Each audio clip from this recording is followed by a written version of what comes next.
نداء الحق صوت قد شجاني وبلغني الحقيقة والأماني وكان لي السبيل إلى المعالي ونورا للهداية والبيان.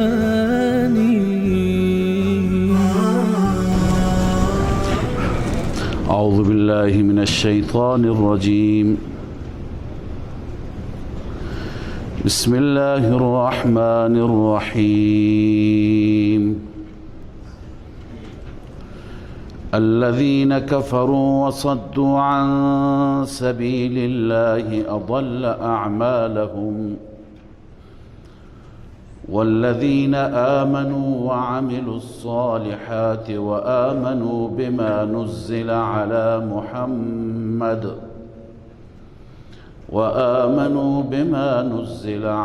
محمد وهو الحق من ربهم كفر عنهم سيئاتهم وأصلح بالهم ذلك بأن الذين كفروا اتبعوا الباطل وأن الذين آمنوا اتبعوا الحق من ربهم كذلك يضرب الله للناس أمثالهم. صدق الله العظيم. اللهم صل على سيدنا وشفينا وحبيبنا ومولانا محمد وعلى آله وصحبه أجمعين. سبحانك لا علم لنا ولا فهم لنا إلا ما فهمت. سوره مبارکه محمد هست صلی الله علیه وسلم. سوره احقاف که آخرین سلسله از حوامیم بود، سوره های حوامیم سبعه، بعون الله سبحانه و تعالی تمام شد و سوره محمد به بعد تا سه سوره محمد، سوره فتح و سوره حجرات، اینها سوره های مدنی هستند. سوره های حوامیم سوره های مکی بودند و اینها سوره های مدنی هستند. در سوره های مکی مبحث توحید بود، مبحث یکتاپرستی بود. این بحث بود که شما در مشکلات خودتون، در نیازهای خودتون فقط خدای یگانه را فریاد بزنید، فقط از او استمداد بطلبید، از او کمک بگیرید. و در سوره محمد میخوانیم که بعد از اینکه توحید اثبات شد، بعد از اینکه ثابت شد که معبودانی که مشرکین اونها را فریاد میزدند، اون معبودان مالک هیچی نیستند، هیچ قدرتی ندارند، نه نفع و فایده به دست اونهاست، نه ضرر و زیان به دست اونهاست. لذا الان در سوره محمد این میخوانیم که شما مرد باشید و به خاطر اعلاء کلمت الله، به خاطر توحید، به خاطر پرچم توحید در راه خدا جهاد کنید. در سوره محمد موضوع جهاد است. در مدینه طیبه جهاد مشروع شده بود و اسم دیگر این سوره قتال هم است. قتال به معنی جنگ با کفار، جهاد با کفار. این سوره مبارکه دو بخش است. بخش اول از اول سوره شروع میشه الذين كفروا وصدوا عن سبيل الله تا دو رکوع والله يعلم متقلبكم ومثواكم. تا اونجا بخش اول سوره هست که در این بخش خدای تعالی تقابل می فرماید، یعنی مقابل هم قرار می دهد عقاید کفار را و عقاید مؤمنین را، اعمال کفار را و اعمال مؤمنین را، نتیجه کفار را و نتیجه مؤمنین را. در این دو تا رکوع اول و در بخش اول سوره بیشتر تقابل و مقایسه هست و در آخر سوره بخش دوم که از و یقول الذین آمنو هست تا آخر سوره زجر و سرزنش هست، توبیخ هست بر منافقان.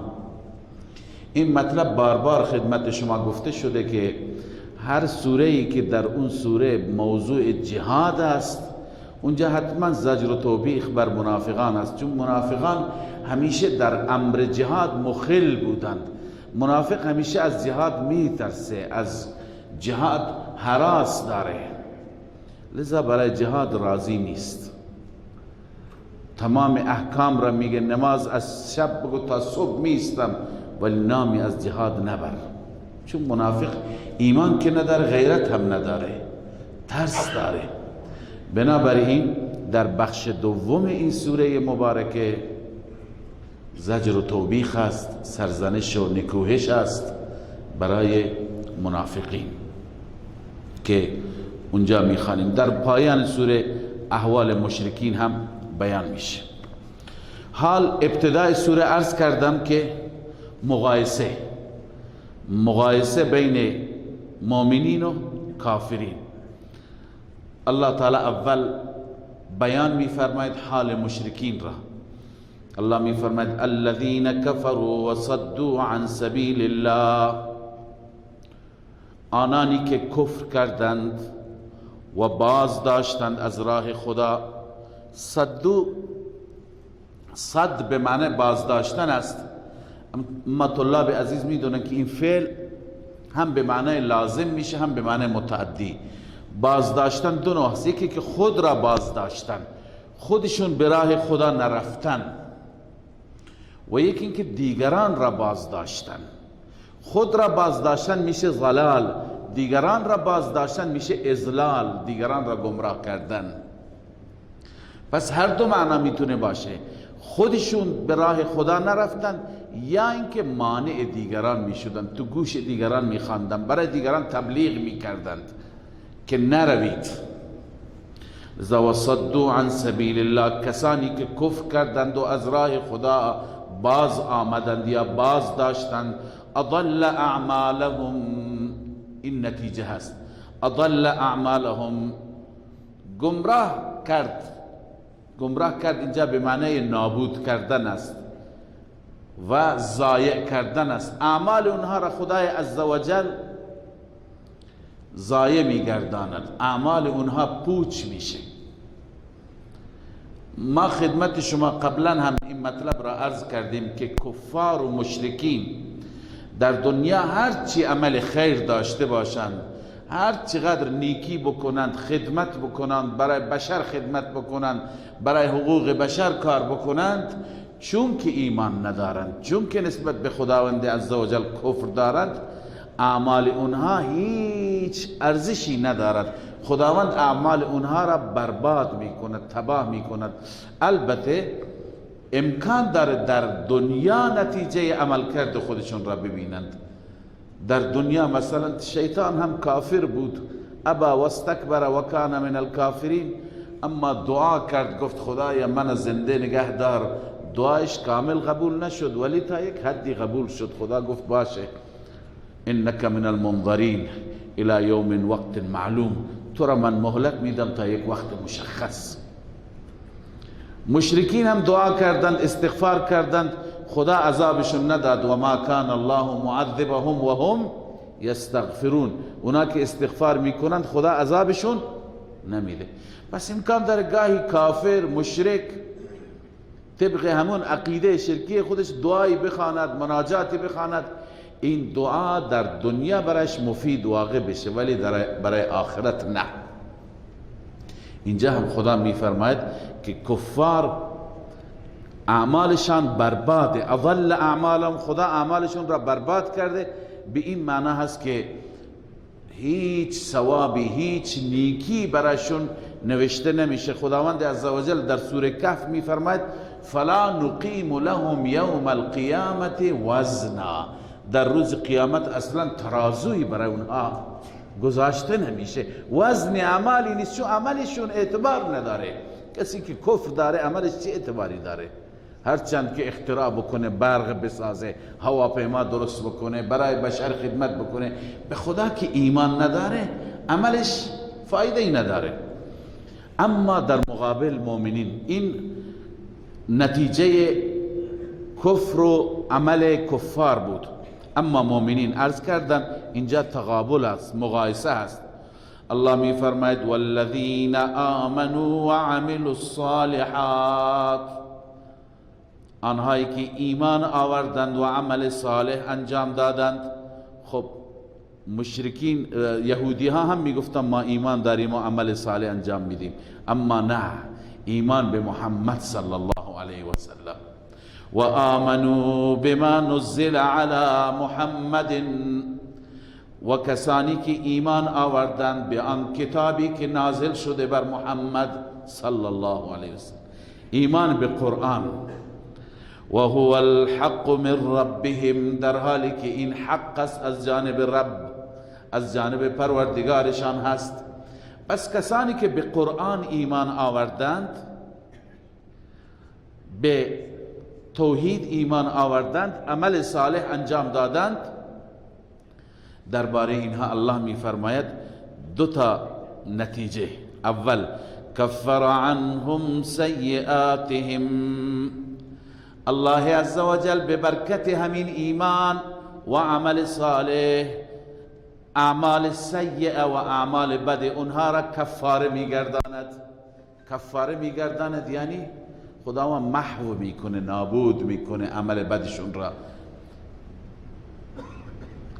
کسانی که کار نیک میکنن، این نیکی ها بدی ها را چی میکنه؟ از بین میبره. ان الحسنات یذهبن السیئات، حسنات سیئات را از بین میبرند.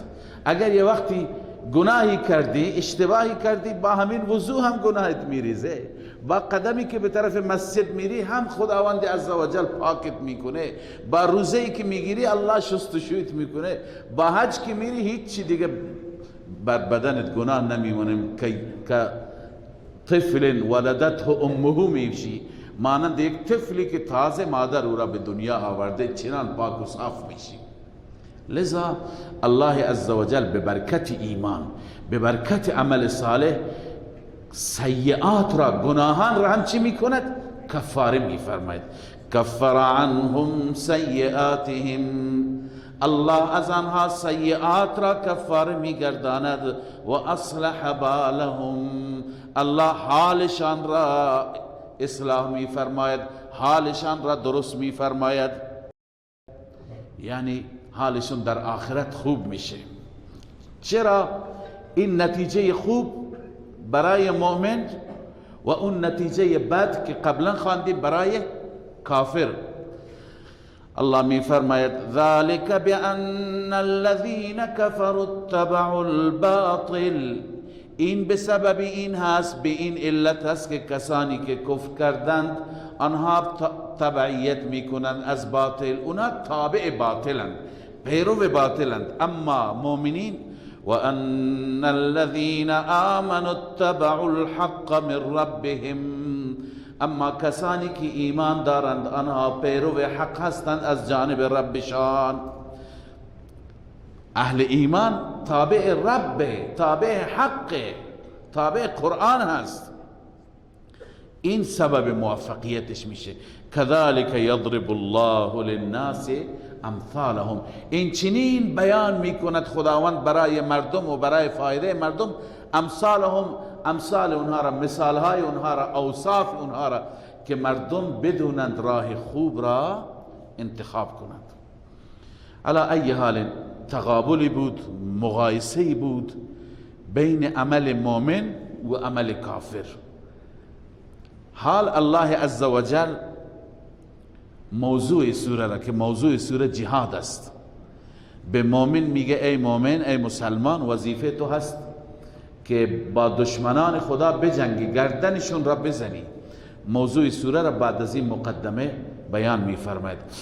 الله میفرماید فاذا لقیتم الذین کفروا، زمانی که شما ملاقات کردید، برخورد کردید، مواجه شدید با کسانی که کفر کردند، فضرب الرقاب، پس گردن زدن، ای فضربوا ضرب الرقاب، بزنید گردنهایشون را. دشمنان دین وقتی که در مقابل شما می آیند و به مبارزه شما می آیند، گردنهایشون را بزنید.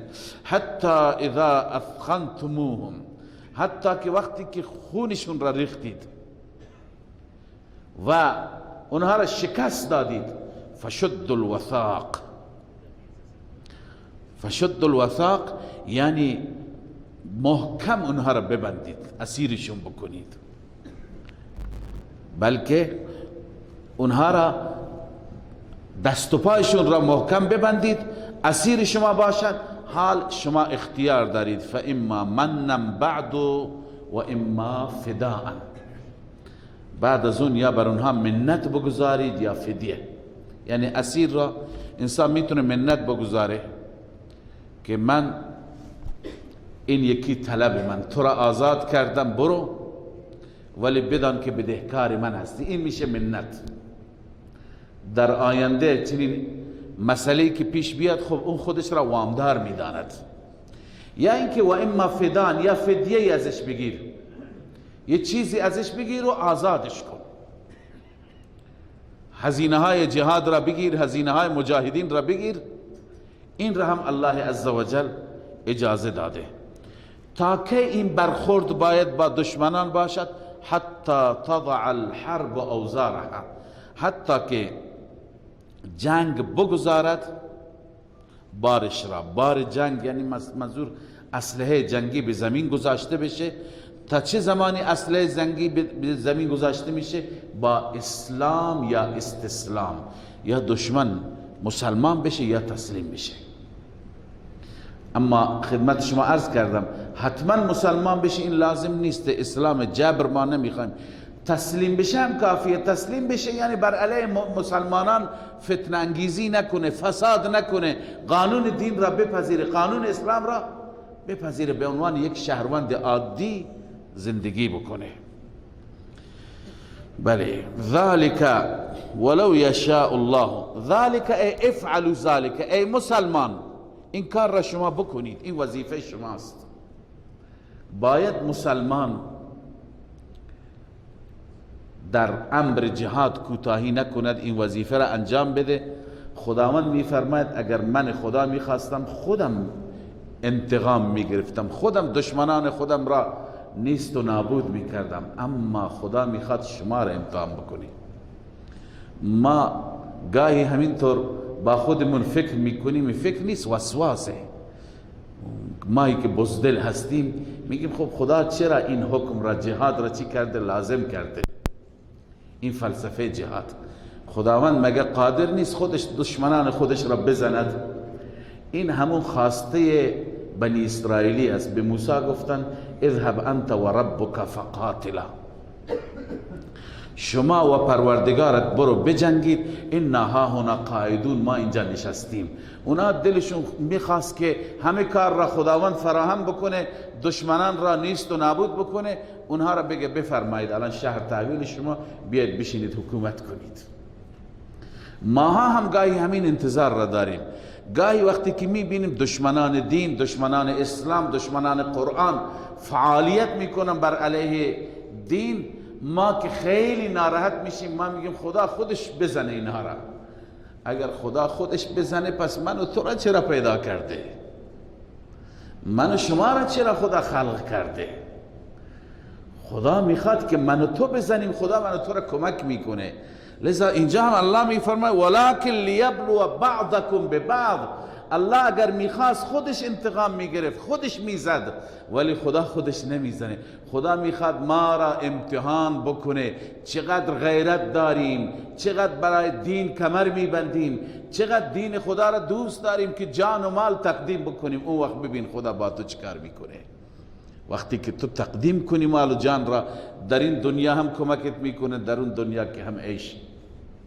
لذا الله می فرماید ولکن اگر ولو شاء الله لانتصر منهم، اگر خدا میخواست خودش انتقام میگرفت از دشمنانش، اما این کار را نکرد. خدا خود به میدان نمی آید، رسول الله صلی الله علیه وسلم را میگه سپاهت را بردار، مسلمانان را بردار، برو ببینه. خدا میخواد ظاهر بکنه کی منافق میترسه، مثل عبدالله ابن ابی بهانه میاره، عقب نشینی میکنه، کی جانانه می جنگه، شهید میشه، غازی میشه، موفق میشه. بعد ببین تو قرآن چقدر خدا از صحابه تعریف میکنه، چقدر منافقین را الله مذمت میکنه. ما هم پیروان همون نبی هستیم، ما هم دنبال روی همون صحابه هستیم. لذا امروز اگر ما این شهامت را نداریم که بجنگیم، اگر این شهامت را نداریم که در مقابل دشمنان قرآن، دشمنان دین ایستادگی بکنیم، اگر این شهامت را نداریم، بر علیه اونهایی که شهامت دارند حرف نزنیم، حداقل اونها را رد نکنیم، براشون دعا بکنیم، اگر میتونیم کمک بکنیم، اگر میتونیم خود به میدان بریم. لذا الله می فرماید ولو یشاء الله لانتصر منهم، اگر الله میخواست از اونها خودش از دشمنان، از کفار انتقام میگرفت. ولکن لیبلو بعضکم ببعض، اما الله میخواد بیازماید، آزمایش بکند بعضی از شما را به وسیله بعضی، ببیند که مؤمن واقعی کیه. والذین قتلوا فی سبیل الله فلن یضل اعمالهم. این ترغیب به سوی جهاد است و حکمت جهاد. الله می فرماید کسانی که کشته می شوند در راه الله، کسی که خون تقدیم می کند، جان تقدیم می کند، مال تقدیم می کند، الله می فرماید فلن یضل اعمالهم، هرگز اعمالشان ضایع نمیشه. این از خودگذشتگی که داشته، این که تمام مال را در راه خدا تقدیم کرده، این که جان داده به خاطر دین خدا، خدا این ضایع میکنه؟ سبحان الله. خدا به این چنان درجاتی میده که بقیه حسرت بخورن، بقیه غبطه بخورن که اون به کجا رسید و من کجا موندم. لذا الله عزوجل در روز قیامت چیکار میکنه؟ سیهدیهم، ان قریب خدا اونها را راهنمایی میکنه. چطور راهنمایی میکنه؟ چطور هدایت میکنه؟ این که کشته شده، شهید شده، نیاز به هدایت داره. منظور از این هدایت راهنمایی کردن به سوی بهشت است. سیهدیهم، آنها را خداوند به سوی بهشت راهنمایی میکنه، مستقیم میروند به جنت الفردوس. یا بعضی گفتن سیهدیهم به این معنا هست که خداوند عزوجل در جواب فرشته ها و در جواب بازجوها که منکر و نکیر هستند، خدای عزوجل اینها را خوب راهنمایی میکنه، اونجا خوب جواب میدهند. و یصلح بالهم، خداوند بالهم به معنی حالهم، خدا حال اونها را اصلاح میکنه، حال اونها را اصلاح میکنه. یعنی چه؟ یعنی در تمام مواقع آخرت، در قبر، در حشر، در نشر، در پل صراط، در همه جا، اینهایی که برای خدا جان دادند، برای خدا قربانی دادند، الله عزوجل احوال اینها را اصلاح میکنه. من شما شاید لرزه براندام بشیم، وحشت داشته باشیم، اما اونها دلشون قرصه. و یدخلهم الجنه عرفها لهم، الله عزوجل اونها را وارد بهشت میکنه، داخل بهشت میکنه. عرفها لهم ای عینها لهم، بهشت را خداوند برای اونها معین کرده، مشخص کرده. لذا اینهایی که در راه خدا جان میدند، اینهایی که در راه خدا خون میدند، اونهایی که در راه خدا مال میدند، اونهایی که در راه خدا قربانی میدند، ببین خدا چقدر تعریفشون میکنه. بس الله عزوجل اون مسلمانی را دوست داره که واقعا همه چیزش را برای خدا، برای دین خدا فدا بکنه. خداوند چنین ایمانی به ما بده که ما واقعا از هیچ چیزی دریغ نکنیم. بعد از این الله عزوجل صفات دیگری از مؤمنین را بیان می‌فرماید و تشویق دیگری برای جهاد و برای فعالیت در راه الله است. الله می‌فرماید یا ایها الذین آمنوا ان تنصروا الله ینصرکم و یثبت اقدامکم. این صفات مؤمنین است. عرض کردم در بخش اول این سوره همش تقابل، همش مقایسه بین صفات مؤمنین و صفات کافرین. الله می فرماید ای مؤمنین، ای کسانی که شما به وحدانیت الله ایمان دارید، ان تنصر الله، اگر شما یاری کنید الله را، منظور دین خداست. تنصر الله ای تنصر دین الله، اگر شما حامی دین خدا باشید، شما یار و یاور دین خدا باشید، ینصرکم، الله هم شما را کمک میکند. الله شما را ضایع نمیکنه. شما به خاطر دین آستین بالا زدی، به خاطر دین همت میکنی، به خاطر دین مال خرج میکنی، جان تقدیم میکنی، خدا هم تو را ضایع نمیکند، خدا هم تو را رها نمیکند. و یثبت اقدامکم، این در دنیاست. در آخرت که بعدا میاد، قبلا هم آمد. و یثبت اقدامکم، در دنیا خداوند به شما ثبات قدمی نصیب میفرماید. شما متزلزل نمیشید، شما نمیترسید، شما بزدل نمیشید، شما ثابت قدم میمانید، از هیچ کس خوف و هراسی ندارید. اما در مقابل کفار مشرکین والذین کفروا فتعسا لهم، کسانی که راه کفر را انتخاب کردند هلاکت برای اونها. و اضل اعمالهم، خداوند اعمال اونها را، اگر عمل نیکی داشته، اگر خدمتی برای بشر کرده، اگر خدمتی برای انسان کرده، اگر برای جامعه خدمتی داشته، جاده ساخته، فلان کارها را کرده، الله میفرماید و اضل اعمالهم، چون که به خدا ایمان نداشته، اعمال اونها را خدا تباه میکند، اعمال اونها را خدا ضایع میکند. ذلك بانهم، چرا؟ این بیچاره این همه زحمت کشیده، در راه حقوق بشر کار کرده، به عرض کنم که در مؤسسات خیریه به مستمندان رسیدگی کرده. الله میفرماید به خاطر اینکه به قرآن من، به کتاب من ایمان نداشته. ذلك بانهم کرهوا ما نزل الله، این به سبب این است که اینها ما نزل الله را، یعنی قرآن را، آنچه که خدا نازل کرده او را نمیپسندند، قرآن را دوست ندارند. کسی دشمن قرآن باشه، هر چی کار بکنه، هر چی خدمت بکنه، فاحبط اعمالهم، اعمال اونها را الله حبط فرموده، تباه فرموده، از بین برده خدای عزوجل اعمالشون را. حال الله عزوجل نمونه ها نشون میده. ببینید در گذشته هم انسان ها بودند چون به خدا ایمان نداشتند، چون به توحید ایمان نداشتند، چون به کتاب های آسمانی ایمان نداشتند، نتیجهشون چه شد؟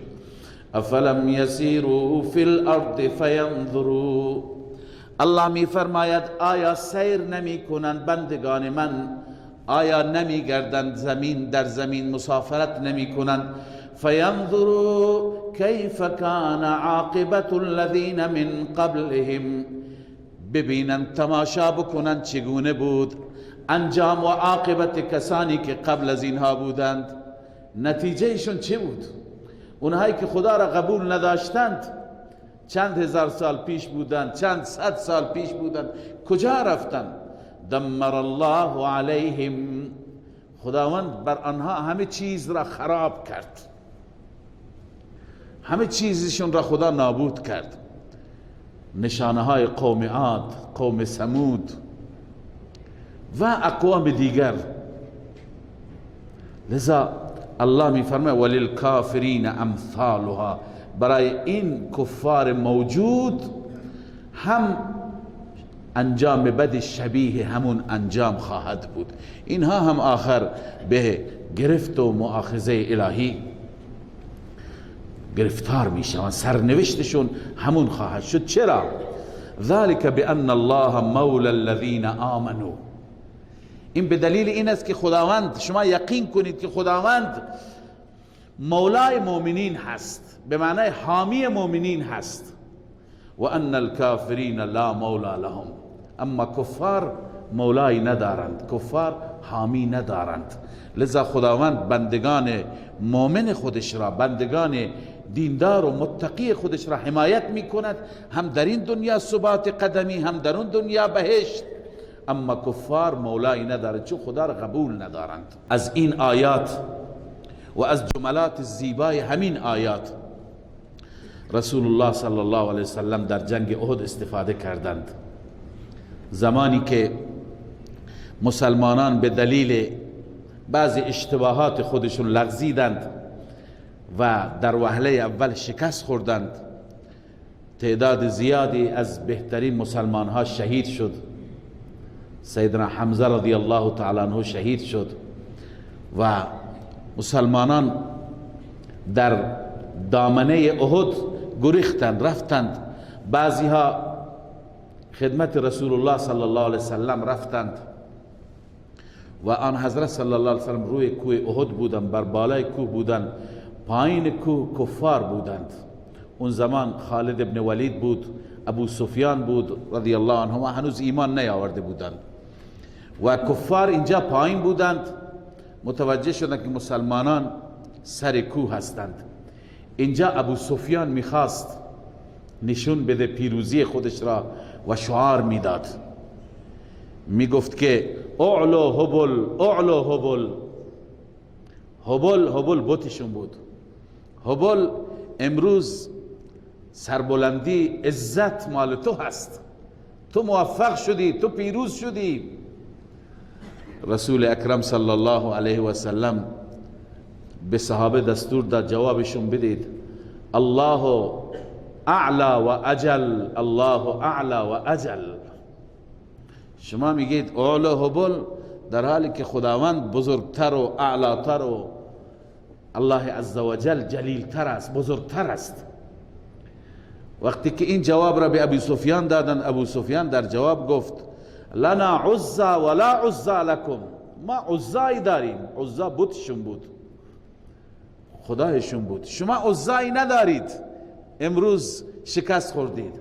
آن حضرت صلی الله علیه وسلم فرمود جوابشون بدید لنا مولا ولا مولا لکم، ما مولایی داریم، ما حامی داریم، شما ندارید. ما خدایی داریم که از ما حمایت میکند. بعد از این مسلمان ها تقویت شدن با این شعارها، با این آیات الهی حمله کردن. بعد کفار فرار کردند و دیگه میدان را گذاشتند. لذا اینجا الله عزوجل خودش اعلام فرموده ذالک بان الله مولا الذین آمنوا. بدین سبب است، به این علت است که خدای عزوجل مولا یعنی حامی مؤمنین هست.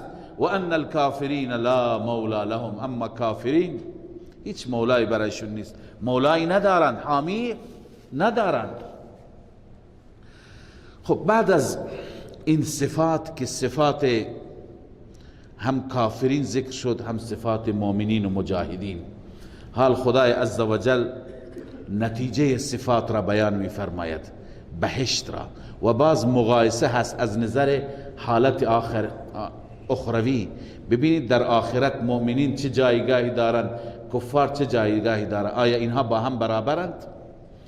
الله می فرماید ان الله يدخل الذين آمنوا وعملوا الصالحات.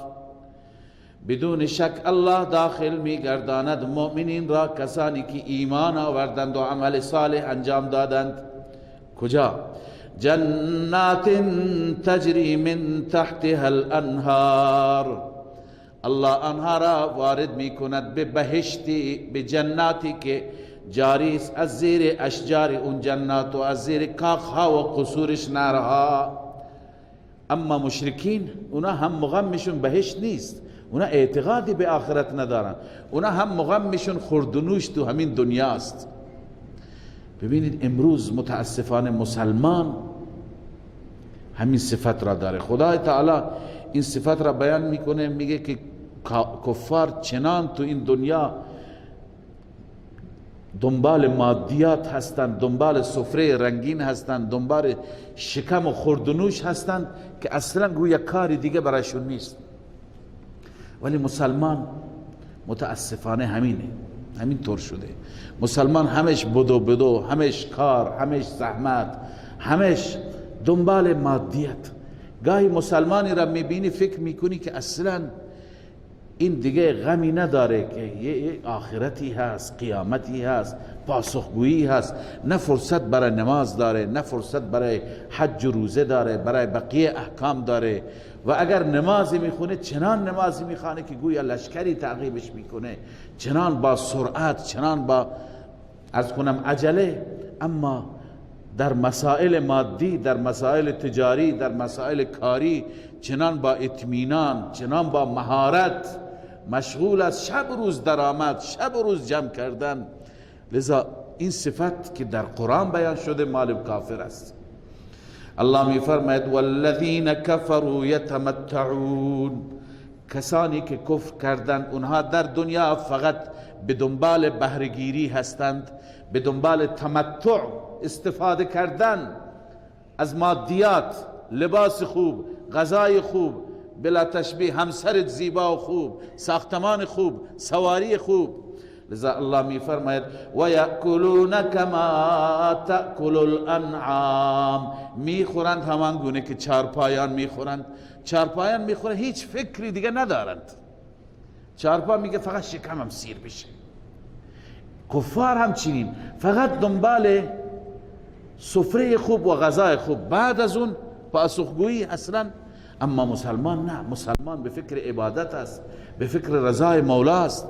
الله می فرماید و یأکلون کما تأکل الانعام، میخورند کفار همان گونه که چارپایان میخورند. و النار مثوی لهم، نتیجه آتش جهنم جایگاهشون هست، جایگاهشون، مرجعشون که برمیگردن به کجا؟ به آتش جهنم. اعاذنا الله. وكأي من قرية هي أشد قوة من قريتك. اینجا خدای عزوجل تخویف دنیوی بیان می فرماید، بیم میده از عذاب دنیا. اینهایی که اینقدر دنبال مادیات هستند، دنبال فقط شکم هستند، به خدا ایمان ندارند، کفار منظوره. الله عزوجل می فرماید خیلی ها بودند که از اینها گردن کلفتر، از اینها قویتر، از اینها پولدارتر، از اینها همه چیزشون بیشتر. اما خداوند وقتی که زمان نابودیشون فرا رسید نابودشون کرد. امروز هم شاید بعضی شما دشمنان دین را، دشمنان مسلمان ها را که کارشون شب و روز ظلم و ستم هست بر مسلمان ها، شب و روز نقشه میکشند چگونه مظلومین را، چگونه دعوتگران حق را، صدایشون را خاموش بکنند، شب و روز به نام تروریسم و انواع القاب مسلمان ها را تار و مار میکنند.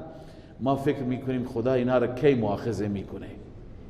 این آیات باید ما را تسلی بده، اینا تشفی بخشه. الله میفرماید از اینها گنده‌ترهایشون هم چی شدند؟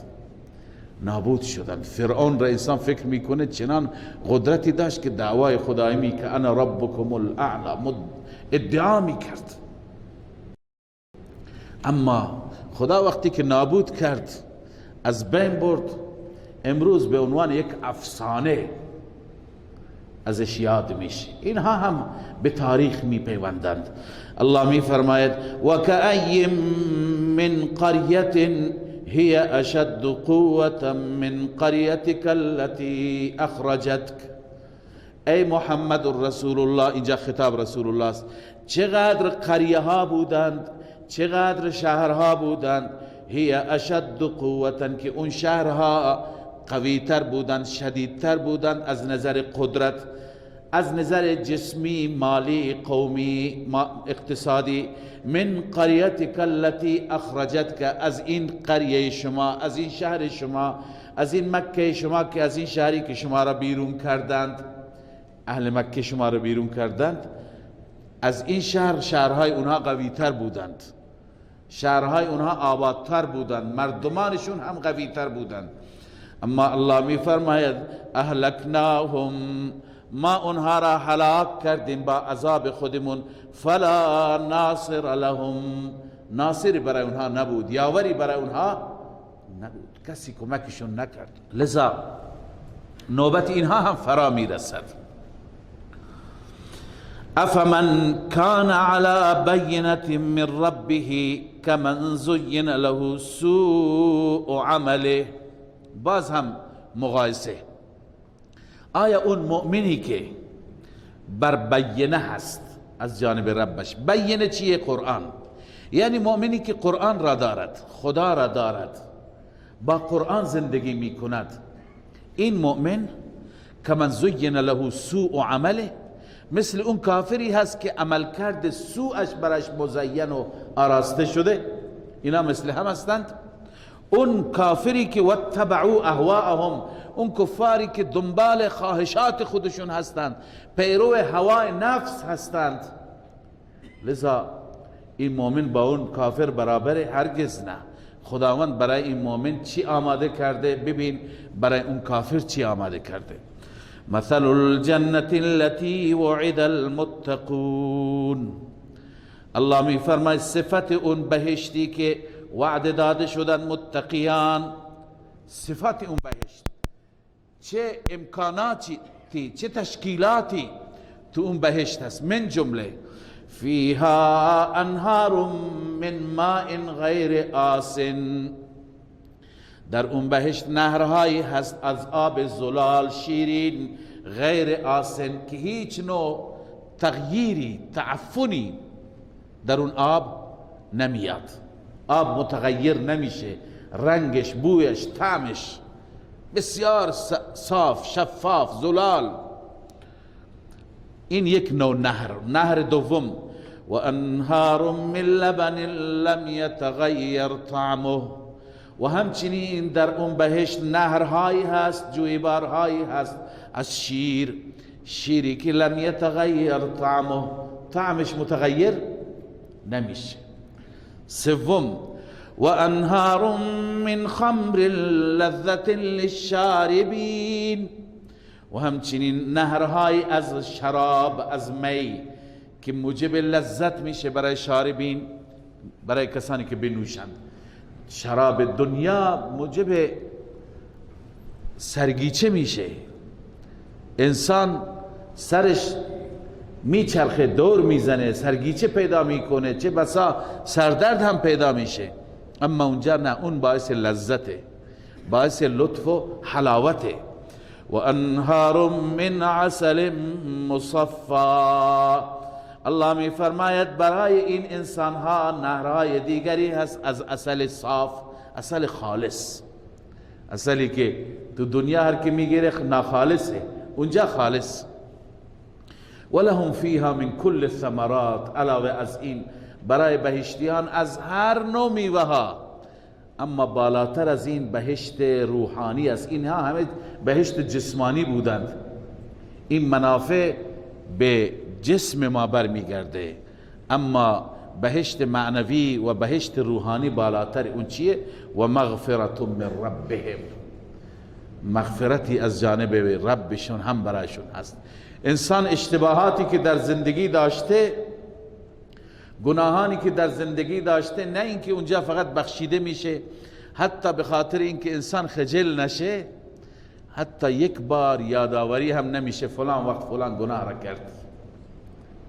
یک بار حتی به انسان گوش زد نمیشه، یادآوری نمیشه، فقط به صورت خلاصه الله اعلام مغفرت میکنه. هر چی بوده تمام شده، پرونده بسته شد، بخشیده شدی. این برای انسان ارزشمنده، این واقعا شرف بزرگی است. لذا الله می فرماید و مغفرت من ربهم، مغفرتی از جانب رب بشن. خب آیا این بهشت با این نعمت ها، این امتیازات که برای یک مؤمن هست، کمن هو خالد فی النار، مثال این انسان مثل اون انسانی خواهد بود که همیشه تو آتش دست و پا میزنه، آه و فغان داره، داد و فریاد داره. و سقوا ماء حمیما، اون انسان بدبخت که آب جوش داده میشه و نوشانده میشه. فقطع امعاءهم، امعای اونها را، روده های اونها را تکه تکه میکنه اون آب جوش. آیا اینها با هم برابرند؟ هرگز برابر نیستند. خداوند این مقایسه را فرموده، هم مقایسه از نظر دنیا قبلا بود، این مقایسه از نظر آخرت است. لذا الان تو کسی که قرآن میخوانی انتخاب کن از این دو تا راه، از این دو مسیر یکی را برای خودت بردار. و منهم من یستمع الیک.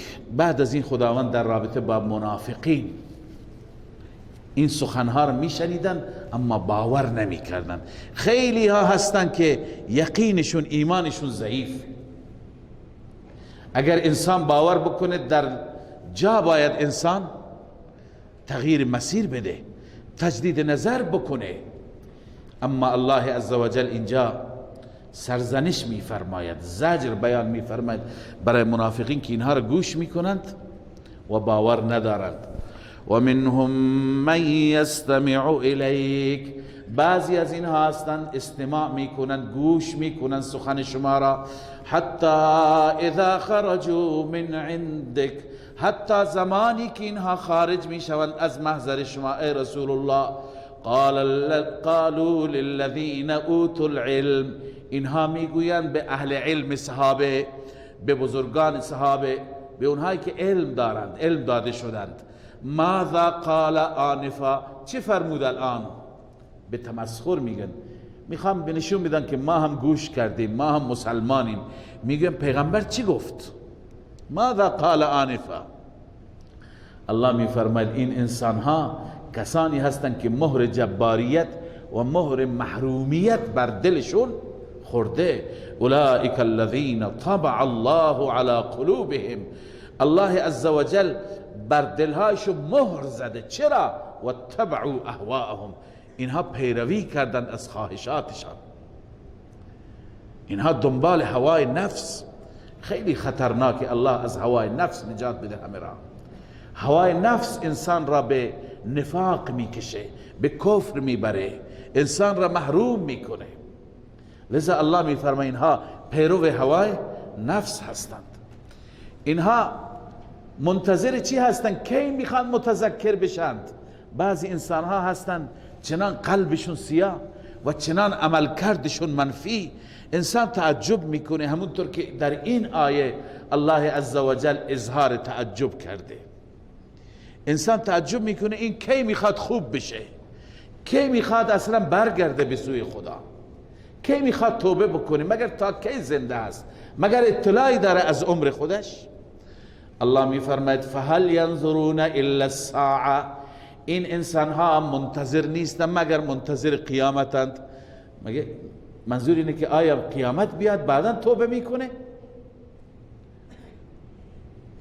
الله میفرماید که فهل ینظرون الا الساعه ان تأتیهم بغته، اینها منتظر نیستن مگر منتظر قیامت هستن که ناگهان بیاد. خب ناگهان بیاد فورا توبه کن، توبه قبول میشه؟ الله میفرماید فقد جاء اشراطها، علائم قیامت آمد. علامت قیامت باید تو را بیدار کنه، باید تو را متنبه کنه. علامت قیامت چیه؟ علائم قیامت زیاد هستند، اما علائم قیامتی که در زمان این آیه ظاهر شده مثل بعثت رسول الله صلی الله علیه و سلم و انشقاق قمر است، دو نصف شدن ماه. چنانچه تفسیر ابن کثیر و تفسیر خازن گفته قال المفسرون من اشراط الساعه، مفسران گفتن از علائم قیامت چیه؟ انشقاق القمر و بعثت رسول الله صلی الله علیه و سلم، یکی دو نصف شدن ماه و یکی بعثت خود رسول الله صلی الله علیه و سلم. اما علما که علائم قیامت را تقسیم کردند، اون علائمی که پیامبر عزیز ما فرمودند، این علائم را به سه دسته تقسیم کردند: علامتهای بعیده، علامتهای متوسطه، علامتهای قریبه. بعضی علائم هستند که با خود قیامت فاصله دارند، مثل همین دو تا علامت که خواندیم: بعثت رسول الله، انشقاق قمر، وفات رسول الله. اینها علائمی هستند که نشون میدن قیامت نزدیک. اقتربت الساعه و انشق القمر، قیامت نزدیکه مردم. دلیلش چیه؟ و انشق القمر، قمر و ماه دو نصف شد. این یکی از علائم بود. اقترب للناس حسابهم، حساب مردم، حساب و کتاب، بازجویی، سوال و جواب نزدیکه، زیاد نمونده. پس اینا همه از علائم هستند. اما علائم متوسطه که رسول الله صلی الله علیه وسلم فرموده، این علائم در زمان ما هستند. در زمان رسول الله صحابه خیر القرون نبودند، ولی امروز در زمان ما هستند. این علائم خیلی زیاد هستند، بیش از شاید 70 تا علامتند که آن حضرت صلی الله علیه وسلم فرمودند.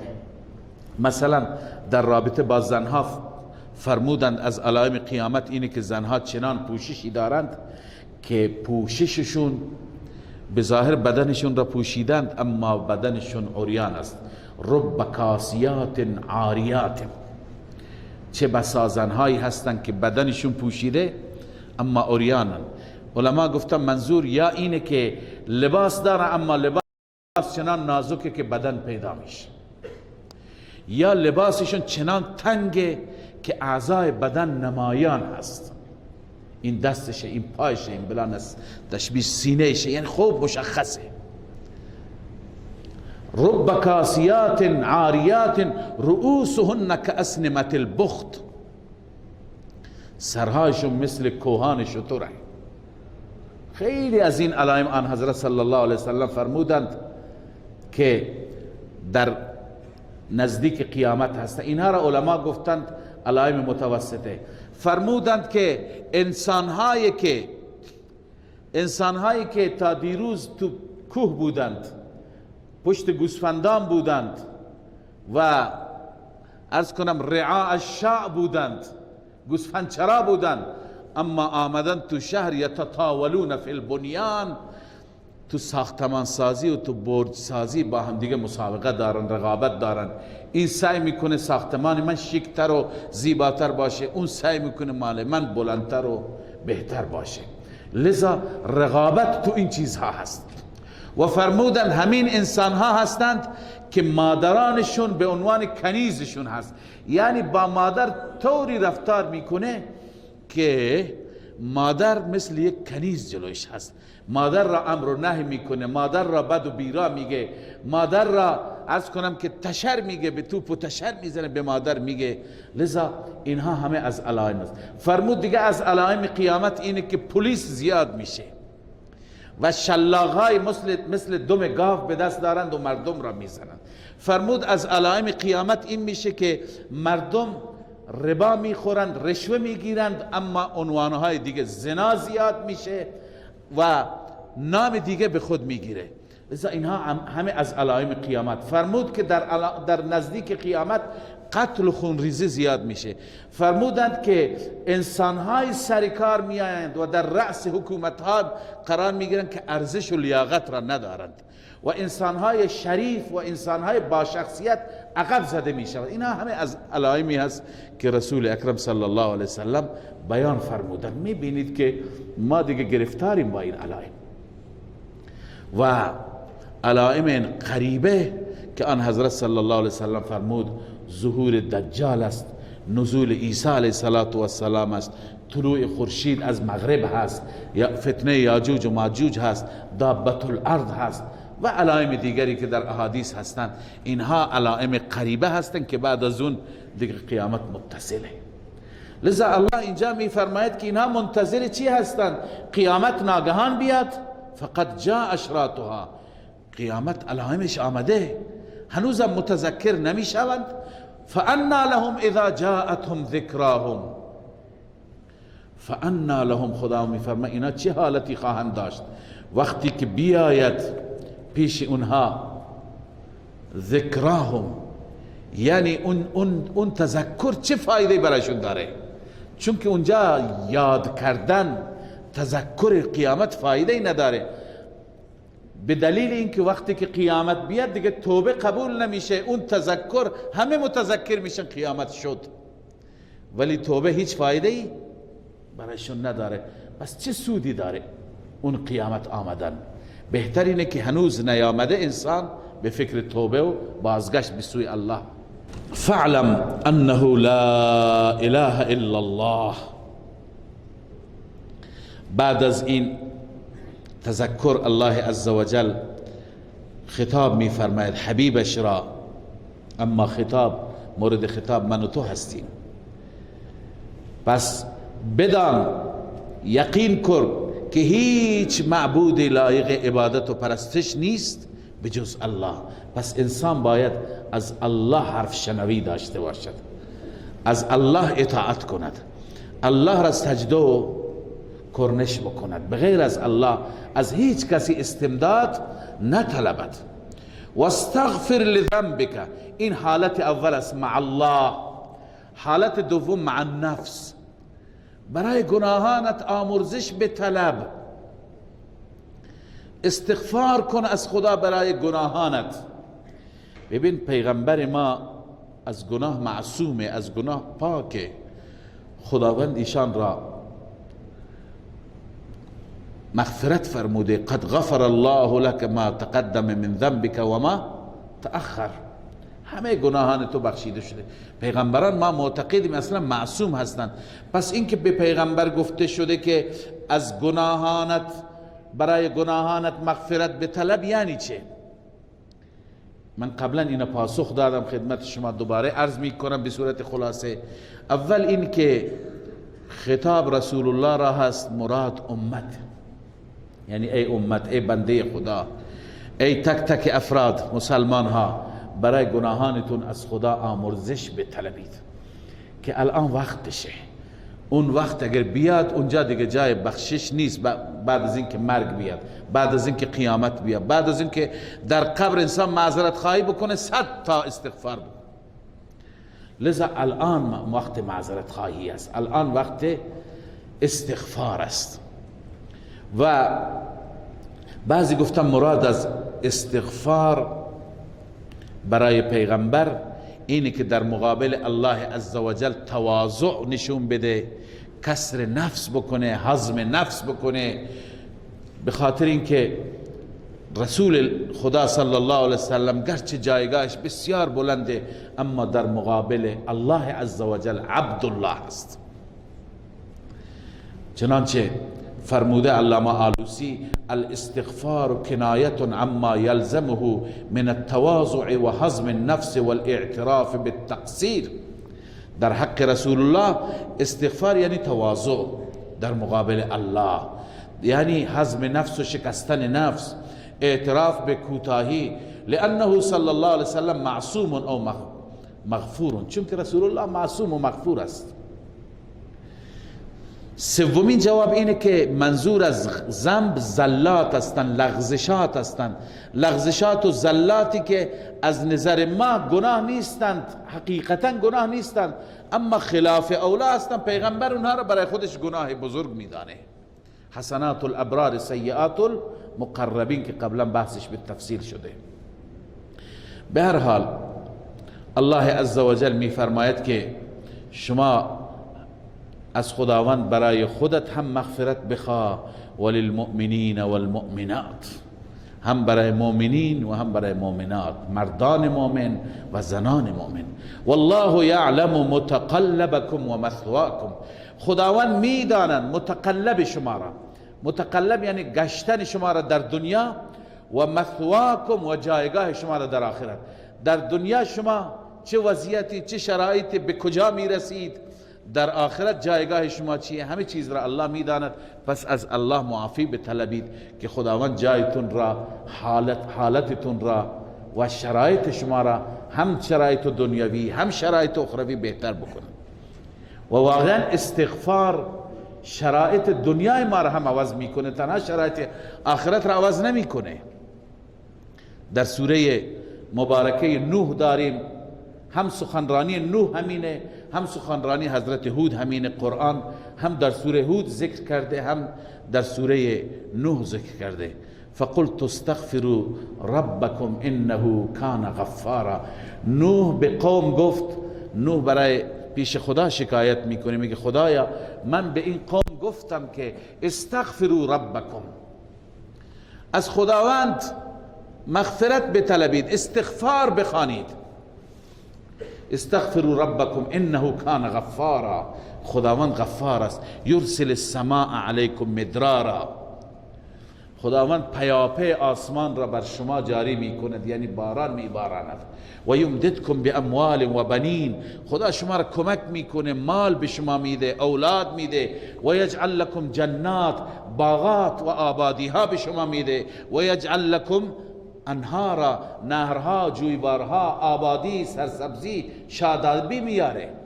لذا این سخن نوح هست، سخنرانی نوح هست که استغفار در دنیا هم باعث چی میشه؟ شرایط خوب زندگی میشه. پس استغفار بخوا، از خدا مغفرت بخوا. والله یعلم متقلبکم و مثواکم، شرایط زندگی و گشتن در دنیا را الله میدونه، گشتن در روز. و مثواکم بعضی گفتن در آخرت، بعضی گفتن مثوا یعنی قرار گرفتن در شب. شب کجا پناه میبری؟ همه چیزت به دست الله است، الله میدونه. خب بخش اول سوره تا اینجا بود. بخش دوم سوره، چون سوره درباره جهاد است، از این به بعد ما میخوانیم سرزنش و توبیخ برای منافقین که همیشه در امر جهاد اینها موی دماغند، اینها مانعند، اینها مزاحمت میکردند و روحیه ها را تضعیف میکردند. الله میفرماید و یقول الذین آمنوا لولا نزلت سوره، میگویند کسانی که ایمان آوردند چرا سوره نازل نمیشه.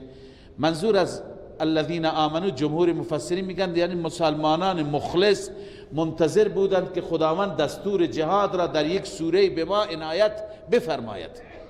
اما وقتی که جهاد نازل میشه منافقین میترسند.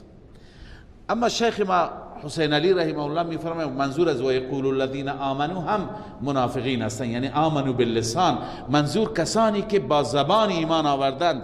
اینها چه میگویند؟ و یقول الذین آمنوا، میگویند کسانی که ایمان آوردند با زبان، لولا نزل السوره، چرا سوره نازل نمیشه که در اون دستور داده بشیم با دشمنان دین بجنگیم. فاذا انزلت سوره محکمه، الله میفرماید هرگاه سوره محکم نازل میشه، محکم یعنی غیر قابل نسخ، سوره که منسوخ نمیشه. و ذکر فیها القتال، در اون سوره ذکر جهاد می آید، ذکر جنگ کردن و نبرد با دشمنان دین. رأیت الذین فی قلوبهم مرض، ببین صفات منافقین، خدا کنه ما این صفات را داشته نباشیم، ما اینقدر ترسو بزدل نباشیم. الله می فرماید می بینی کسانی که در دلهایشون مرض هست، مرض نفاق، می بینی اینهایی که مریض القلب هستند. ینظرون الیک نظر المغشی علیهم من الموت، نگاه میکنن به سویت ای محمد صلی الله علیه و سلم مثل نگاه کردنی که المغشی علیه، مغشی علیه اون کسی که بیهوش شده، غش کرده، مثل اون چشماش فقط تو حلقه میگرده، از بس که میترسه. از چی میترسه؟ من الموت، از مرگ میترسه. اینقدر بزدله، فکر میکنه که مرگ حتما تو راه جهاده، در حالی که مرگ هر جا بیاد میاد دیگه، تو تصادف هم میاد، تو خواب هم میاد، تو عرض کنم رخت خواب هم میاد. در حالت مریضی هم میاد، در حالت سلامتی و تندرستی هم میاد. لذا الله میفرمد فاولا لهم. فاولا لهم، علما گفته این اولا لهم دعای بد است، یعنی اهلکهم الله، خدا اینها را نابود کنه. و هو فی الاصل دعاء علیهم بان یرجع امرهم الى الهلاک. اولا لهم در واقع دعایی هست که معنیش اینه که اونها امرشون برگرده به هلاک. یعنی چه؟ والمراد اهلکهم الله، مراد اینه که خدا اینها را هلاک بکنه، اینها را نابود بکنه.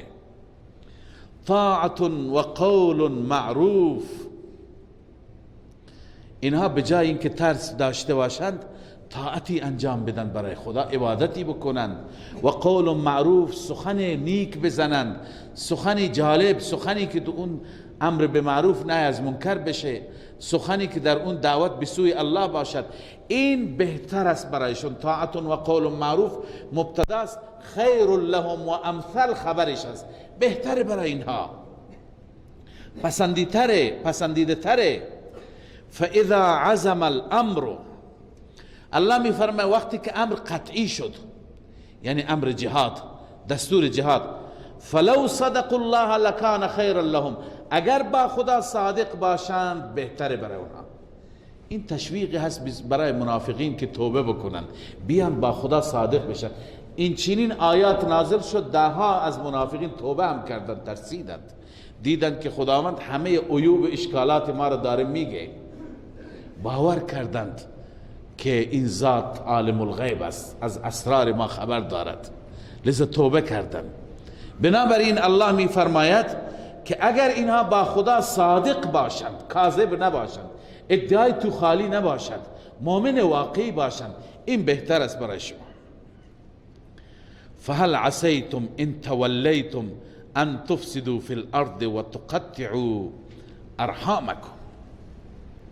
الله تعالی می فرماید که فهل عسیتم به معنی توقع می رود، امید اینطور است یا احتمالش هست که ان تولیتم، اگر شما از جهاد سرپیچی بکنید، تولیتم عن الجهاد، از جهاد سرپیچی بکنید، دیگه طاعت و قول معروفی هم نمی کنید، کار خوبی نمی کنید، کار بد می کنید. چه کار می کنید؟ ان تفسدوا فی الارض، در زمین فساد، و تقطعوا ارحامکم، قطع رحمی، همه با خویشاوندان درگیر شدن، شما دیگه کار مفیدی ندارید. لذا منافقین که دارای این صفات هستند، اولئک الذین لعنهم الله، این افراد را الله لعنت کرده، یعنی از رحمتش به دور نگاه داشته. فاصمهم، الله عزوجل اینها را ناشنوا کرده. و اعما ابصارهم، و چشمهای اونها را هم الله نابینا قرار داده. یعنی خدای عزوجل چشمهای باطنی را، فهم را، درک حقایق را از اینها گرفته. اینها اگر واقعا به قرآن تدبر بکنند، قرآن را با تدبر مطالعه بکنند، هم میفهمند حقایق را. اینجا در واقع خداوند سرزنش میفرماید کسانی را که در قرآن تدبر نمی کنند. پس تدبر در قرآن یکی از عبادت هاست. بنده در روز اولم خدمت شما عرض کردم که یکی از حقوق قرآن تدبر در قرآن است. گاهی که قرآن میخوانید تدبر بکنید، فکر بکنید، بالخصوص در مطالبی که میفهمید. الله میفرماید افلا یتدبرون القرآن، چرا اینها در قرآن تدبر نمی کنند، فکر نمی کنند؟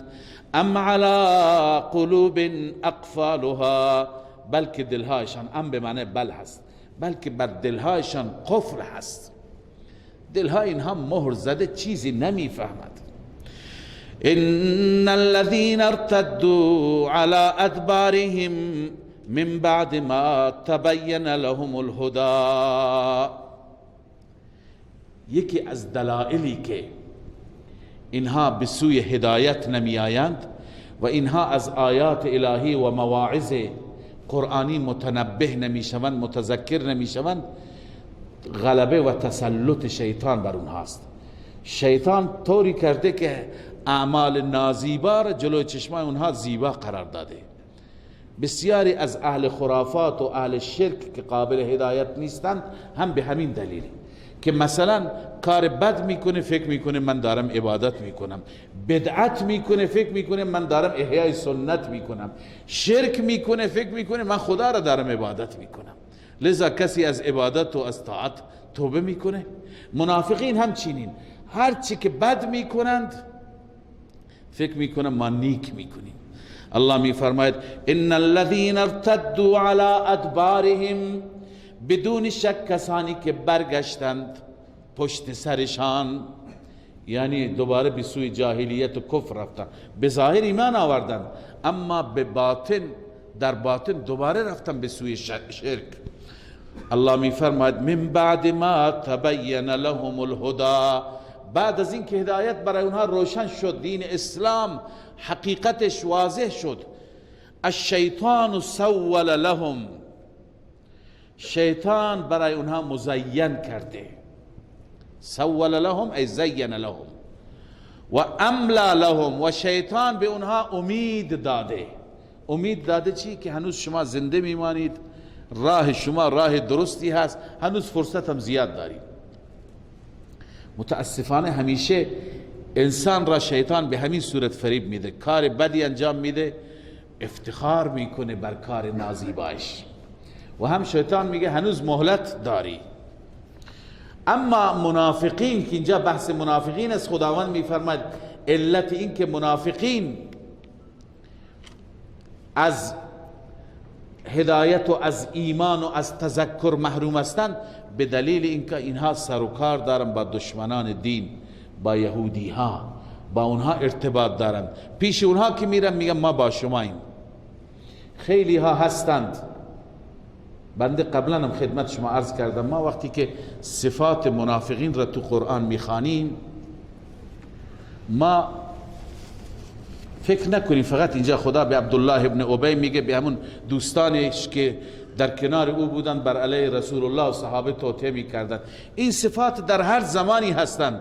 ما قرآن را بیایم به روز تفسیر بکنیم، امروز هم هستند اینها. یک دستشون در کاسه و ظرف مسلمان ها هست، با اهل دینن، با اهل حقن، منافع خودشون را، منافعشون هر چی باشد، پست باشد، مقام باشد، رأی باشد، حمایت، پشتیبانی، هر چی باشد، منافع حزبی، منافعشون را اینجا میدونند. به ظاهر زبان چربشون اینجا هست، اما پشت پرده جاهای دیگه هم دستشون بنده. با کسانی در ارتباط هستند که اونها دشمنان قرآنند، دشمنان دینند، دشمنان ایمانند. لذا اینها قابل هدایت نیستند، چون این صفات همون صفات صدره، صفات اوله. ببین این صفات را که قرآن گفته، بعد تدبر کن، میبینی اطراف خیلی ها هستند. الله میفرماید ذالک بانهم قالوا للذین کرهوا ما نزل الله، این به سبب این است که اینها گفتن برای دشمنان دین. به چه کسانی گفتن؟ للذین کرهوا ما نزل الله، به اونهایی که قرآن را نمی پسندن. ما نزل الله قرآن است، اون چه که خدا نازل کرده، یعنی قرآن را دوست ندارن. منظور که یهودی ها هستند. اینها به دشمنان قرآن چی میگویند؟ سنطیعکم فی بعض الامر، در بعضی از امور ما با شماییم، ما الان به ظاهر با مسلمانانیم. خیلی ها هستند که شاید به ظاهر با اهل دینند، اما در باطن به خاطر منافع سیاسی خودشون، اما در باطن با اهل باطلند، با اهل شرک و دشمنان قرآنند. لذا الله می فرماید والله یعلم اسرارهم، خداوند نقشه های مخفی اینها را میدوند. اینا فکر میکنن که به سر مسلمانان کلاه میگذارند، اینا فکر میکنن که اهل دین را فریب میدهند، شاید امتیازی بگیرند، شاید به نوایی برسند، وعده هایی میکنند فردا خلف وعده میکنند. اینا فکر میکنند. الله میفرماید که خداوند همه نقشه هایی که به صورت مخفیانه اینها دارند، چه برنامه ریزی میکنند، چه ظلم ها و ستم هایی که میخوان بکنند، الله از همه با خبره. لذا خدای عزوجل برای این افراد تخویف دنیوی بیان میفرماید و اخروی. هم بیم میده از گرفتش و از مؤاخذش در دنیا و هم در آخرت. الله می فرماید فکیف اذا توفتهم الملائکه، چگونه خواهد بود وقتی که آنها را ملائکه می میرانند، ملائکه جان اونها را می گیرند. ببینید ملائکه گفت، ملائکه صیغه جمع است.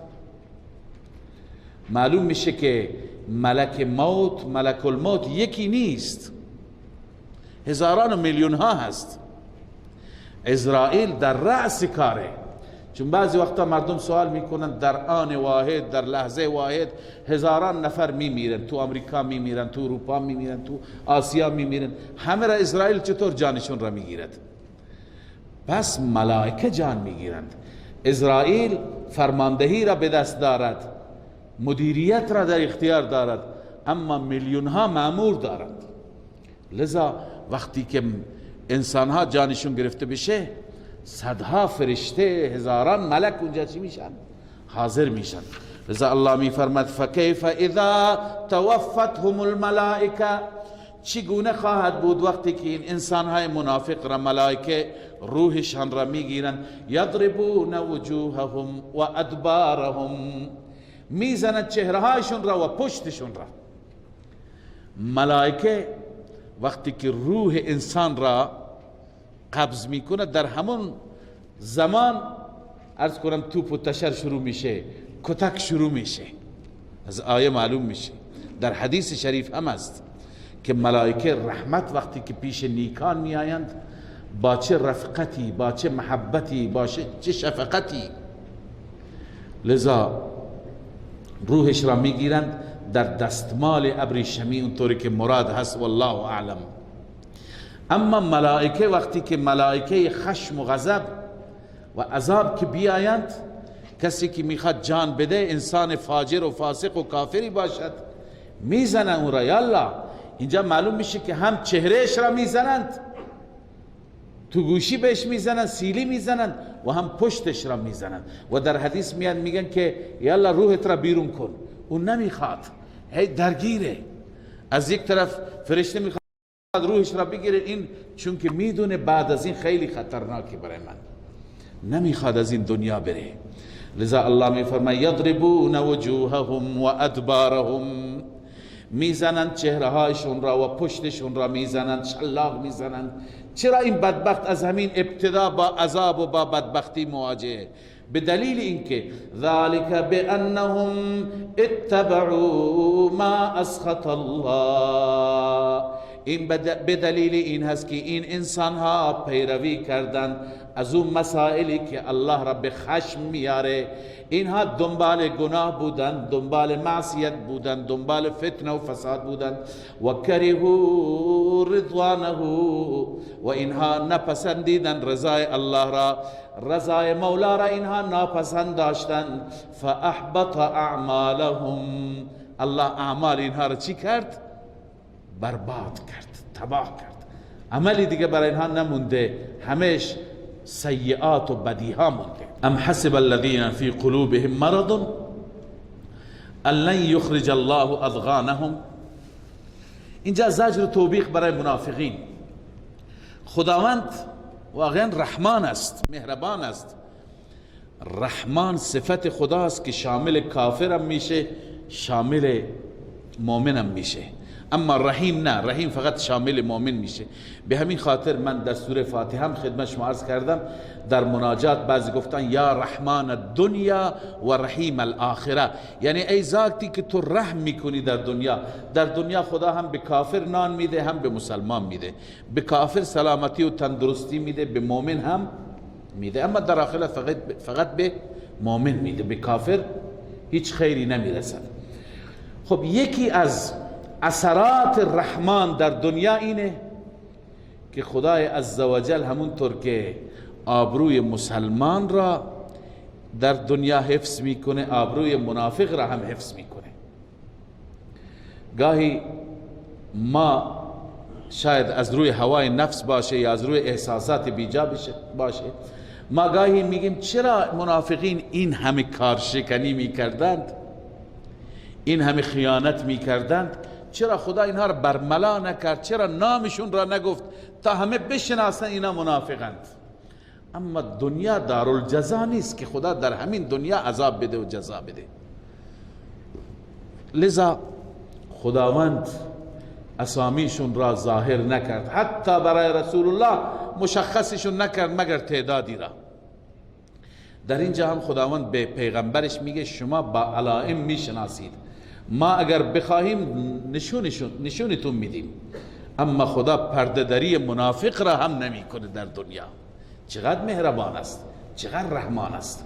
ام حسب الذین فی قلوبهم مرض، آیا میپندارند کسانی که در دلهایشان مرض نفاق است، لن یخرج الله اضغانهم، اینکه خداوند هرگز حقد و کینه درونی اونها را ظاهر نمی کند؟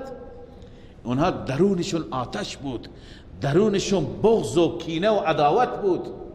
الله میفرماید یک روزی این کینه و این بغضشون چی میشه؟ ظاهر میشه. ولو نشاء لاریناکهم، اگر ما بخواهیم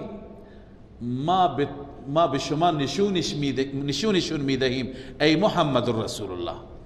یعنی من خدا اگر بخوام به شما نشون میدم این منافقین کیا هستند. اما خدا نمیخواد. ببین خدا چقدر رؤوفه، چقدر مهربانه که حتی منافقین که هیچ خیری درونشون نیست اونها را هم خدا پرده دری نمیکنه. لذا میفرماید که لاریناکهم، ما اگر بخوایم به شما نشان میدهیم، ولی فلعرفتهم بسیماهم، شما میشناسید اونها را با سیمایشان، با علائمشان.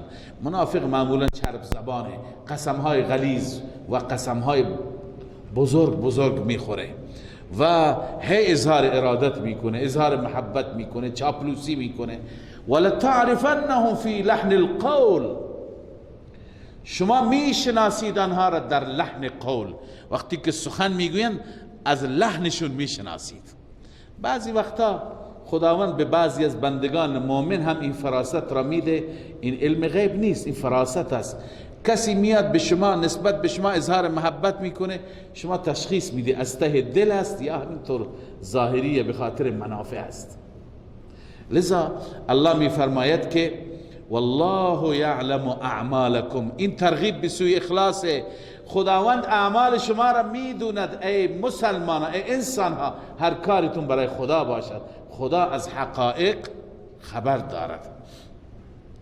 لذا الله عزوجل یک روزی درون اینها را نشون میده و همچنین خداوند به وسیله جهاد، به وسیله اعمال و تکالیف شاقه مؤمن و منافق را از همدیگه متمایز و جدا میگرداند. یکی از امور جهاد است. الله میفرماید ولنبلونکم، حتما ما می آزماییم شما را به وسیله جهاد. گاهی برای ما هم مشکلات می آید، مشکلاتی برای اهل دین می آید، مشکلاتی برای مسلمان ها می آید.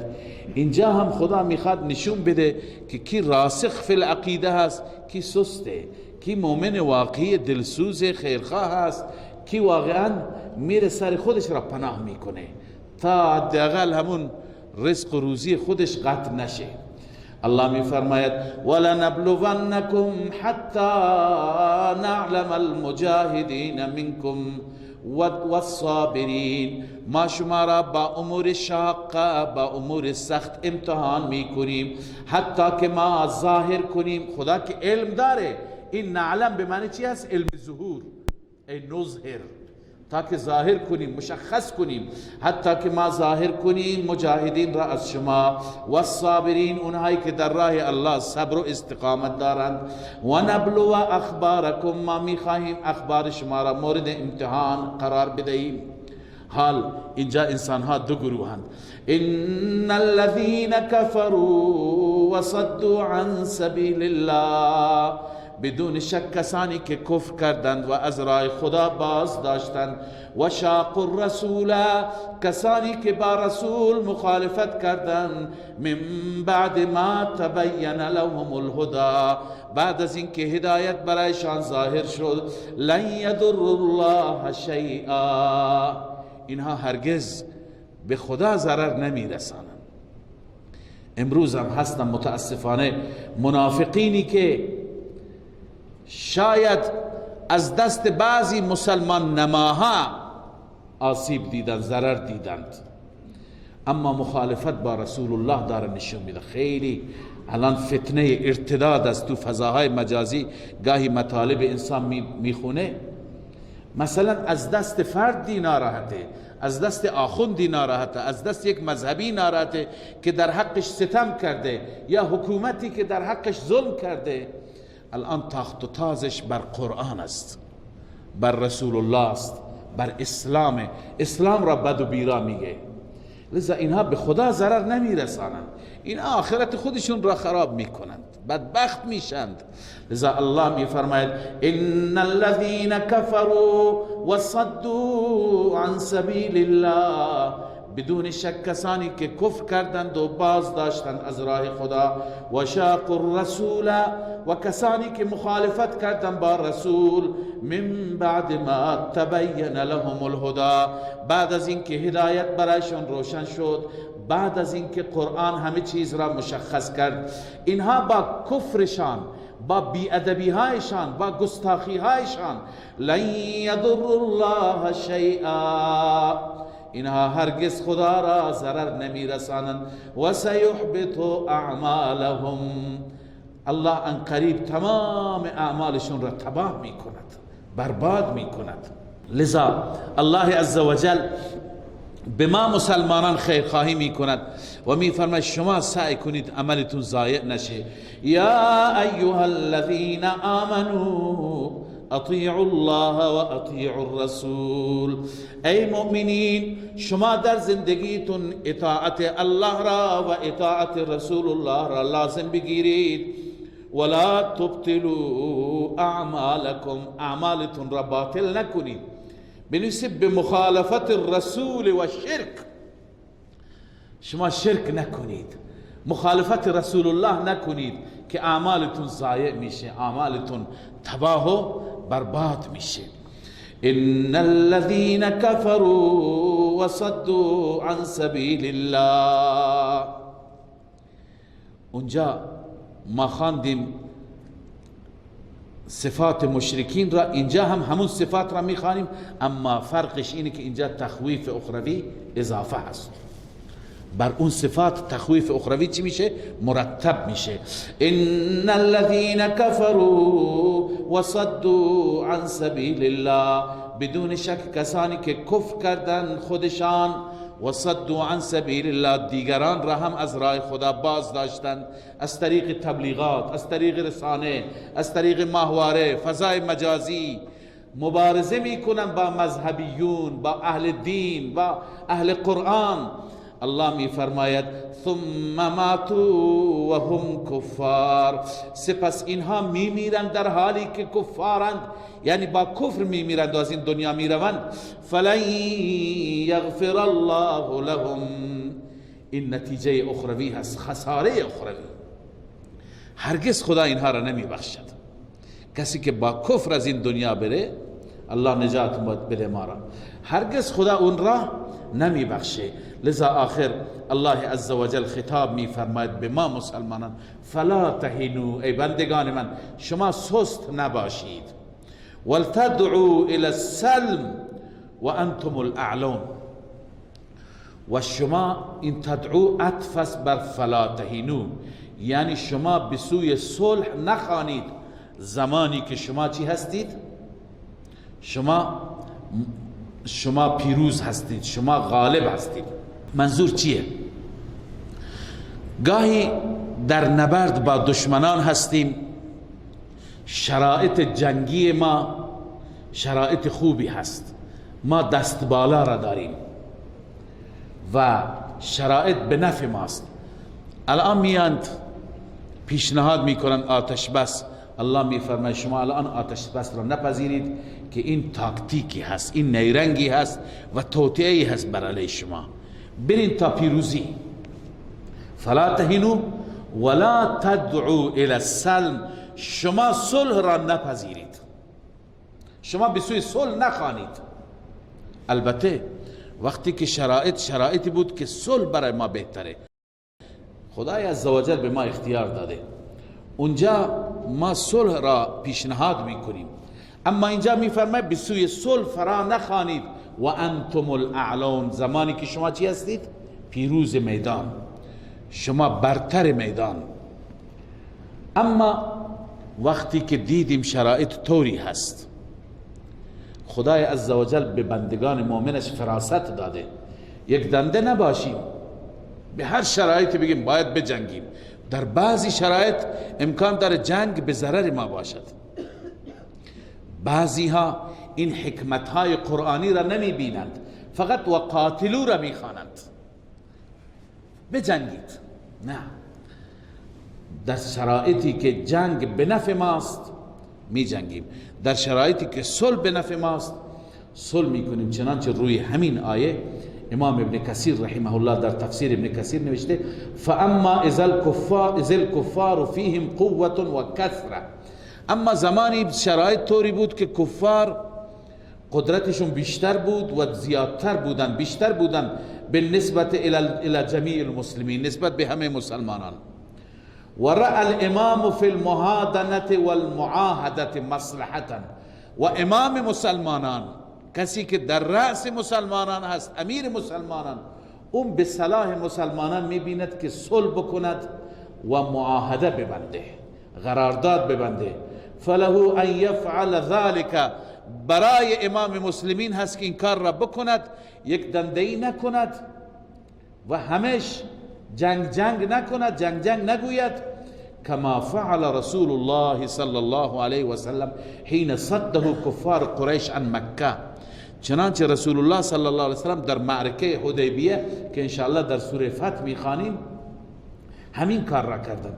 وقتی که کفار قریش اون را نگذاشتن به مکه بره، اجازه ندادن بره چی کنه؟ عمره بکنه. دعوه الى الصلح و وضع الحرب، کفار را به سوی صلح فراخواند و گذاشتن اسلحه.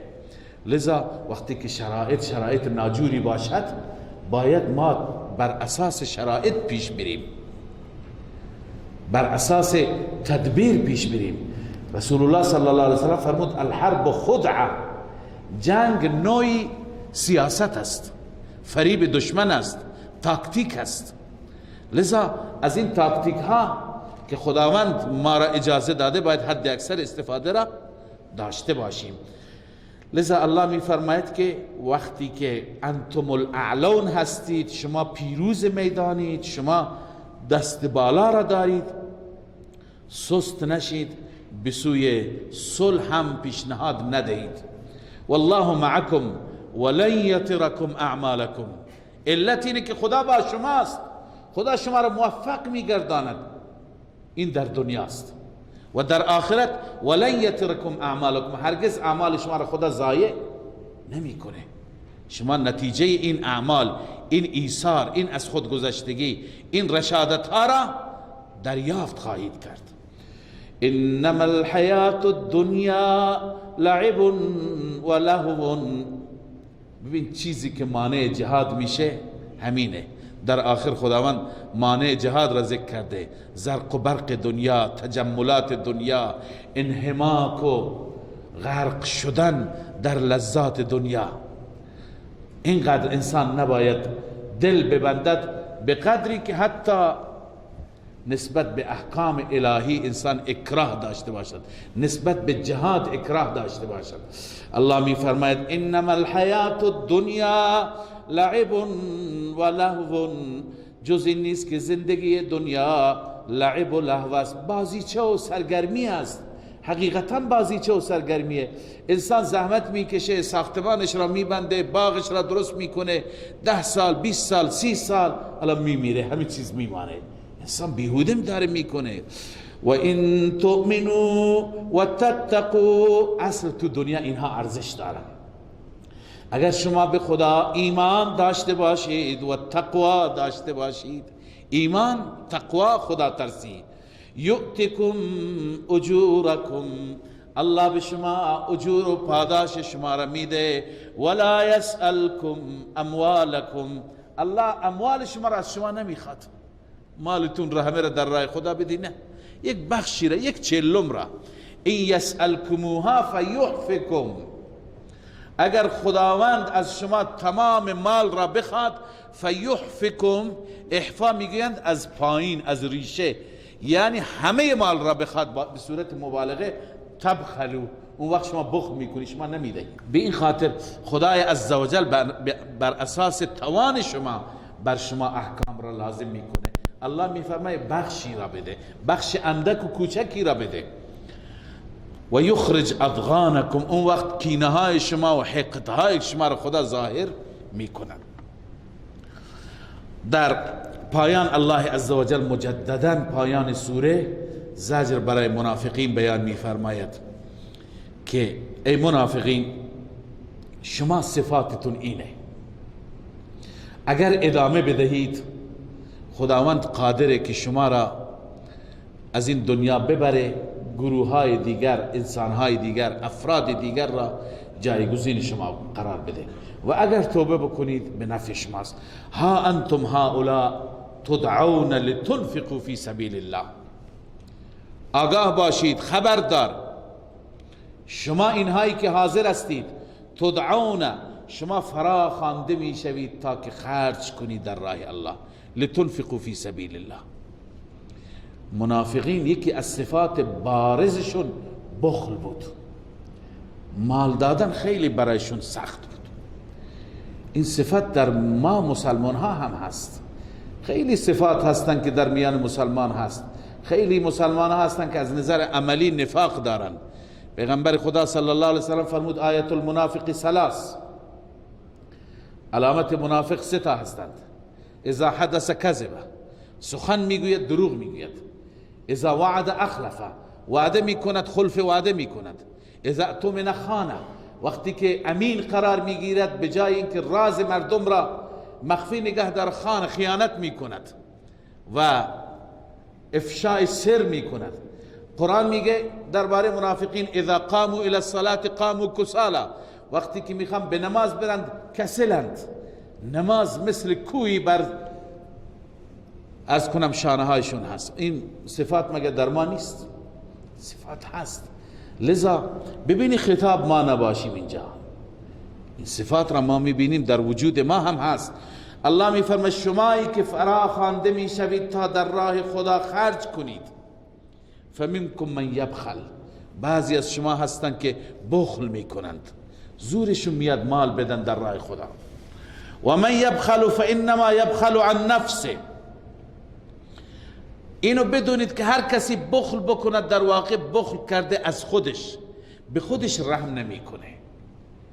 چرا؟ چون که این مالی که تو داری میدی در واقع برای خودت میفرستی، اونجا میفرستی. و ما تقدموا لانفسکم من خیر تجدوه عند الله، هر خیری، هر مالی که شما در راه خدا بدهید پیش خدا میبینید. لذا اینایی که بخل میکنند از خود بخل میکنند. بعضیا بخل میکنند هیچی در راه خدا نمیدند، همه را میگذارند. برای کی میگذارند؟ برای فرزندان و اولاد. چه بسا فرزندان هستند که این مال را تبدیل به دود میکنند. اما اونه که این مال را میده، به وسیله این مال عرض کنم که جهاد میشه، به وسیله این مال تعلیم میشه، به وسیله این مال مسجد ساخته میشه. خب در واقع این مال را با خودش برد، به آخرت برد. پس کسی که بخل میکند انما یبخل عن نفسه، به خود بخل میکند، نمیخواد خودش استفاده بکنه از این مالش. والله الغنی و انتم الفقراء، خدا که نیازی نداره، فقیر شما هستید، نیازمند شما هستید. این پول را میلیون تومان را میده، خودت فردا نیازمندی همین میشی، پس اینو برای خودت میدی. و ان تتولوا یستبدل قوما غیرکم، اما اگر شما اعراض کنید، سرپیچی بکنید از دستور خدا و دستور خدا را نادیده بگیرید، خدا هم برای شما پروایی ندارد. یستبدل قوما غیرکم، تبدیل میگرداند شما را به قومی غیر از شما. یعنی خداوند بعدا یک قومی میاره به جای شما که اونها مثل شما نخواهند بود. غیرکم در چی؟ در صفات. یعنی مثل شما صفات نفاق ندارن، اونا صفات ایمان، صفات اخلاص، صفات ایثار، صفات جود و سخا در میانشان خواهد بود. ثم لا یکونوا امثالکم، اون قوم را که خدا بیاورد اون قوم مثل شما بخیل و بزدل نخواهند بود. صدق الله العظیم. الحمد لله رب العالمين والعاقبة للمتقين والصلاة والسلام على سيدنا سيد الأنبياء وخاتم النبيين وعلى آله وصحبه أجمعين. ربنا اغفر لنا ذنوبنا وإسرافنا في أمرنا وثبت أقدامنا وانصرنا على القوم الكافرين. اللهم أعنا على ذكرك وشكرك وحسن عبادتك. اللهم وفقنا لما تحب وترضى. اللهم إنا نسألك البر والتقوى ومن العمل ما ترضى. اله العالمین یا رب، ما را بر این مسیر درست، بر مسیری که قرآن راهنمایی میکند، بر مسیری که تو از آن مسیر حمایت میکنی و راضی و خوشنود هستی، بر این مسیر گامزن بفرما. پروردگار ما را دیندار بگردان، ما را مخلص بگردان، ما را از صفات النفاق و اهل النفاق بدور بدار. اله العالمین دنیا و آخرت ما را اصلاح بفرما، اعمال ما را اصلاح بفرما، اخلاق ما را اصلاح بفرما، تقوای ما را درست بفرما، ایمان ما را درست بفرما. اله العالمین آخرت ما را اصلاح بفرما، دنیا و آخرت ما را آباد بگردان، مشکلات ما را در دنیا حل بفرما. پروردگار پریشانی ها را دور بگردان، مشکلات مسلمین را که امروز هر جا کتک میخورند، هر جا بر سرشون ظلم و ستم هست، حل بفرما. پروردگارا به مسلمانان غیرت و حمیت دینی عنایت بفرما. پروردگار کلمه مسلمانان را واحد بگردان، وحدت عنایت بفرما. بر یک مسیر قرارشون بده، بر مسیر قرآن و سنت. مجد و عزت و شکوه گذشته مسلمانان را برگردان. اله العالمین پروردگارا ربا بر ما لطف بفرما، خیرات دنیا و آخرت را نصیب به ما بگردان، فهم قرآن را به ما نصیب بگردان، عمل به قرآن را به ما توفیق عنایت بفرما. ما را همواره از شاگردان قرآن بگردان و ما را توفیق بده اون چه که حق این کتاب بزرگ هست به نحو احسن انجام بدیم. از ما راضی و خوشنود باش مولا و همواره ما را در راه رضایت موفق و گامزن بفرما. گذشتگان ما را غریق رحمت بفرما. کسانی که هنوز عمر دارند و فرصت دارند توفیق طاعت و بندگی نصیب بفرما. بی اولادان را اولاد بده، کسانی که اولاد دارند اولاد را صالح و نیک بگردان. همه نوع مشکلات حل بفرما. ربنا تقبل منا انك انت السميع العليم وتب علينا انك انت التواب الرحيم. آمين برحمتك يا رب.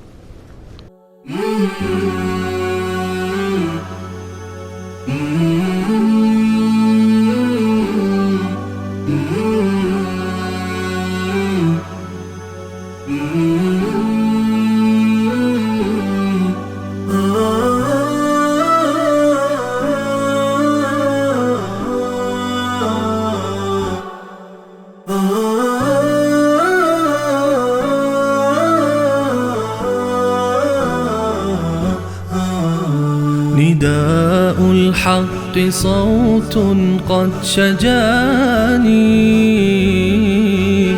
وبلغني الحقيقة والأماني،